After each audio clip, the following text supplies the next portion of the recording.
السلام علیکم. آج میرا کنگسٹن اسکول میں ایک وزٹ تھا جہاں میں ایک ٹریننگ سیشن کے لیے آئی تھی. میں یہاں پر کنگسٹن اسکول کے بارے میں اپنا پوائنٹ آف ویو دینا چاہوں گی. یہاں کے ٹیچر سے میں ملی اور ان کو میں نے ٹریننگ دی. لیکن جو میری اپنی ایک آبزرویشن تھی یہاں کے سسٹم کو دیکھ کے، جتنا میری عرفان صاحب سے ڈسکشن ہوئی اور ٹیچرس کے ساتھ ڈسکشن ہوئی، میں یہاں کے اسکول کے بارے میں اور ٹیچرس کے بارے میں ایک بات کرنا چاہوں گی کہ مجھے ٹیچرس کے اندر ایک اسپارک نظر آیا جس میں وہ کچھ سیکھنا چاہتے ہیں اپنے لیے اور ان بچوں کے لیے جہاں ان کی زندگی کو وہ بہتر بنا سکتے ہیں. اور یہ اسپارک بہت کم ٹیچرز میں نے دیکھا ہے. ٹیچرز بہت سارے لوگ ہوتے ہیں لیکن وہ سروسز نہیں دے پا رہے ہوتے جن کا ان کی ذمہ داری ہوتی ہے. تو میں نے یہ دیکھا ہے کہ عرفان صاحب نے اپنی ٹیچرز کو اس حد تک ٹرین کیا ہے کہ وہ ایٹ لیسٹ اپنے اندر وہ اسپارک لے کر آئے ہیں کہ وہ نئی چیزوں کو لرن کر سکیں اور ان کو یوٹیلائز کر سکیں.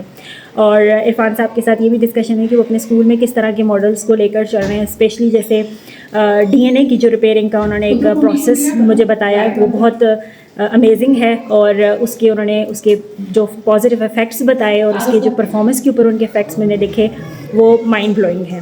تھینک یو سو مچ عرفان صاحب، آپ نے مجھے انوائٹ کیا اور مجھے موقع دیا کہ میں بھی اپنی کچھ سروسز دے سکوں.